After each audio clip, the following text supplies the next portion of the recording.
Quais idols você acha que teve a melhor história de superação e consolidação de um sucesso dentro do K-pop? É isso que eu perguntei lá na nossa comunidade do canal, que agora vocês podem publicar, somente no celular, mas vocês podem publicar, e eu pedi isso pra gente poder discutir. Aí dos que foram do flop, a fama. Tem muita história maluca que aconteceu. Olá, eu sou o Samuel TK e sejam bem-vindos pessoas a mais um vídeo aqui no Namekusei. O vídeo começa depois da nossa recomendação.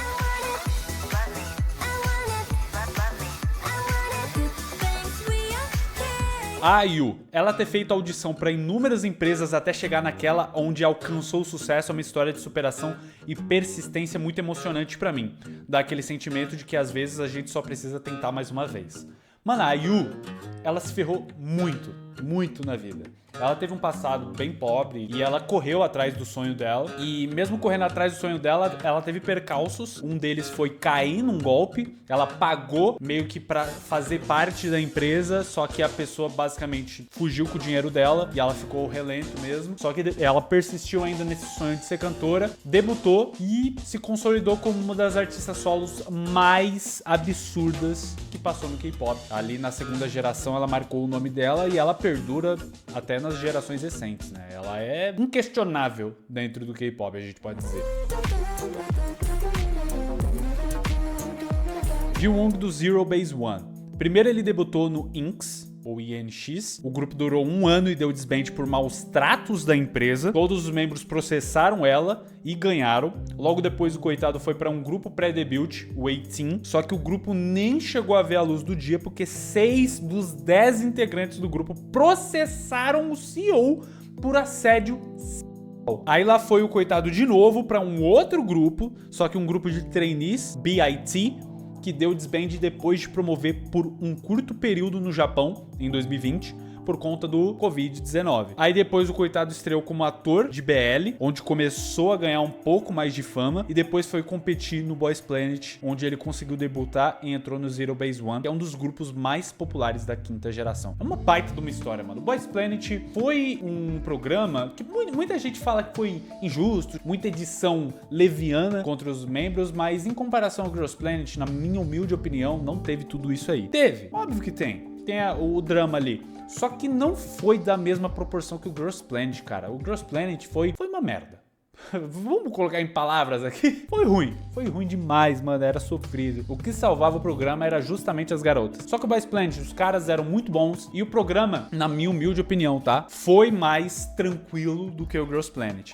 Então eu considerei um bom programa, muito melhor que o Girls Planet, né? O primeiro Boys Planet. E ver histórias como essa, né? O cara conseguiu ali prosperar dentro do grupo, conseguiu entrar no Zero Base One, pra mim é uma das coisas mais legais, assim. Eu gosto de espalhar esse tipo de notícia, cara. É isso que é legal. Eu não gosto de chegar no Girls Planet e falar, por que a Barrier não tem que ser odiada? Por que a Fuya Ning foi massacrada? Era isso que era o Girls Planet. No Boys Planet teve muita história legal, muita coisa legal acontecendo, sabe? Apesar dos pesares de muitas coisas zoadas que teve no Boys Planet, principalmente focando, né, em edições assim feitas pra deixar alguém como vilão, esse tipo de coisa. Apesar disso, foi bem menos que o Girls Planet, então foi um programa que eu gostei de ver. Eu gostei. Pra quem não sabe, eu vim em live lá com o Thor há muito tempo atrás, né? Porque o Boys Planet deu início, que ano mesmo? Esqueci até.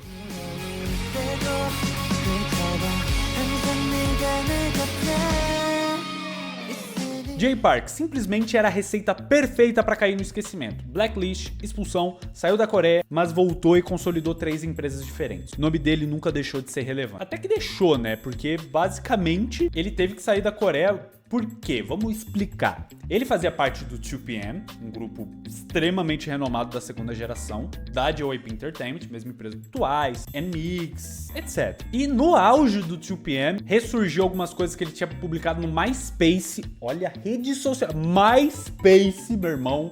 Faz tempo que eu não ouço essa rede social. Eu lembro que era foi por um tempo uma das mais populares e hoje você nem ouve falar disso. Antes de debutar, ele tinha falado algumas coisas meio que negativas sobre a cultura coreana, sobre a indústria, esse tipo de coisa, bem antes dele debutar, só que aí ressurgiu essas mensagens e aí ficou uma imagem negativa pra ele, e pra priorizar a imagem do grupo, pra proteger os outros membros, ele acabou saindo do grupo. E aí ele voltou pra Seattle e um pouco tempo depois ele voltou para a indústria, não como um idol, não como K-pop propriamente dizendo, e como a pessoa falou, ele conseguiu fundar essas empresas e hoje em dia você não saber o nome Jay Park já começa errado. Já começa errado. É bem difícil você não saber quem é o Jay Park. O cara é fenomenal. É um fenômeno do K-pop, de perseverança também, porque ele tinha toda a receita pra simplesmente cair no esquecimento, pra simplesmente sofrer esse ostracismo pra sempre dentro da indústria, mas não foi o caso. Ele deu a volta por cima e hoje em dia é um dos cantores mais amados pelo público da Coreia do Sul e muitos hits.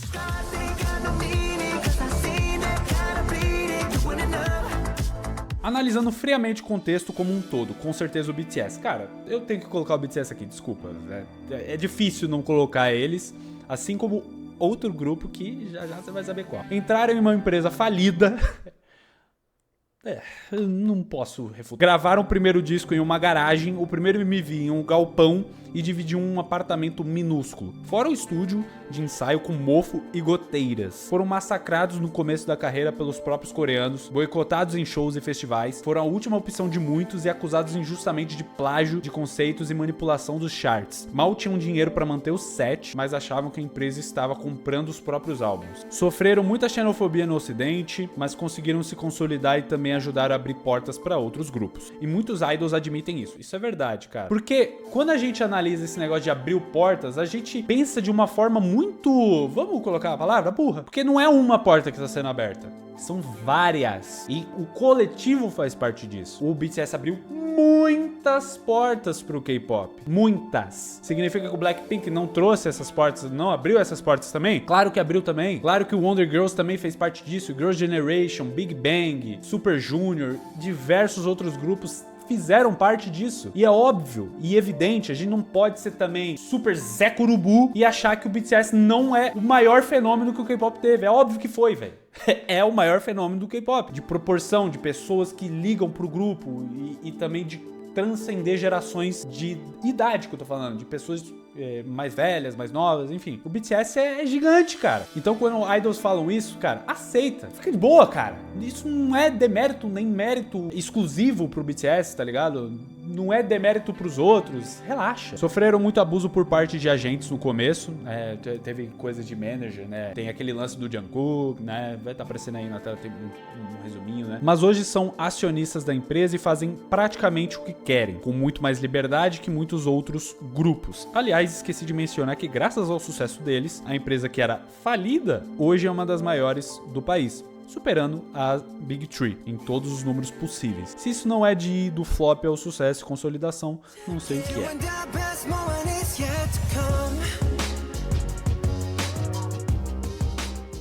O Seventeen. Eles debutaram quando a Pledge estava no fundo do poço. O debut deles teve um orçamento de uma coxinha e coca, mas desde sempre eles se esforçaram muito e merecem todo o sucesso que eles têm hoje. A Pledge nunca ajudou eles em nada. Sempre foi o Seventeen lutando sozinho por eles mesmos. Quem diria que o grupo que teve que editar o próprio MV hoje em dia venderia mais de 4 milhões de álbuns na pré-venda. Eu acho a história deles muito linda. Eles foram muito persistentes e sempre fizeram tudo sozinhos. Coreografias, músicas, conceitos, etc. Eles não fizeram coreografias e músicas sozinhos. Eles fizeram parte do desenvolvimento das coreografias e das músicas. Muita gente confunde achando, por exemplo, nas coreografias só o host faz. Não, ele faz parte do processo de criação. E isso é extremamente relevante também. Não confundam as coisas. Não é demérito, não. Pelo contrário, ele tem dedo na produção. Eles têm dedo na produção do bagulho. Isso é muito relevante. Além disso, eles parecem ser uma família de verdade ao invés de apenas colegas de trabalho.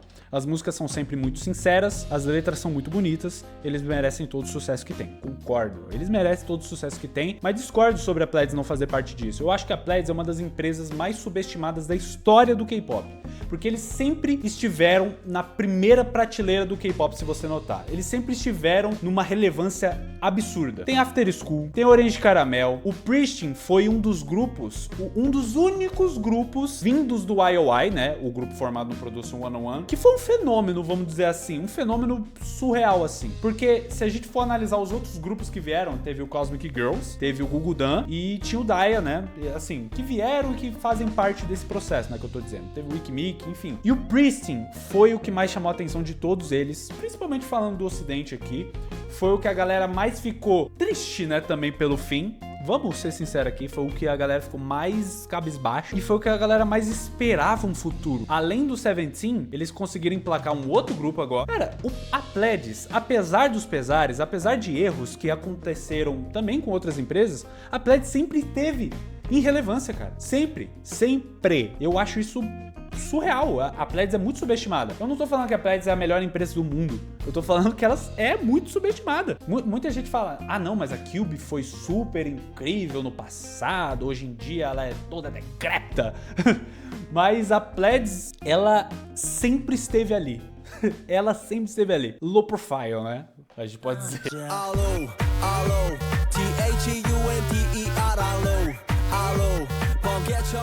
E XID com certeza. Começaram com o adiamento do debut, depois debutaram com integrantes que futuramente saíram para a entrada das novas e até então não tinham lançado nada que as consolidasse. Acredito que o grupo já estava se encaminhando para o disband, li isso em algum lugar. Não, realmente, estava... era a última chance. Quando a fancam da Honey bombou, a música delas começou a subir nos charts, explodiu e hoje não tem quem não conheça Up and Down.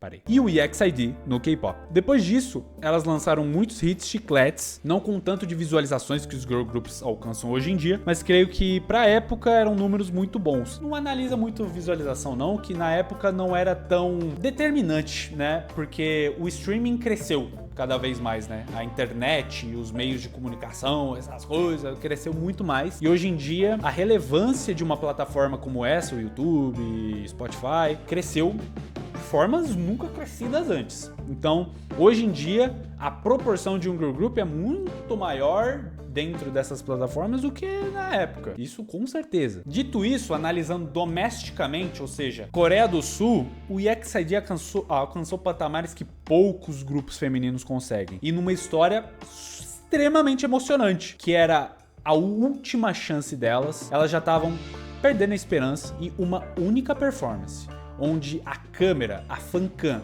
nem ia focar na Honey. Sei lá se ia ou não. Mas enfim, tava focando outra integrante e simplesmente foca ela e aquela fancam viraliza de jeitos absurdos. Isso é cinema, cara. Cinema! Por isso é uma das histórias mais incríveis de milagres que aconteceram no K-pop.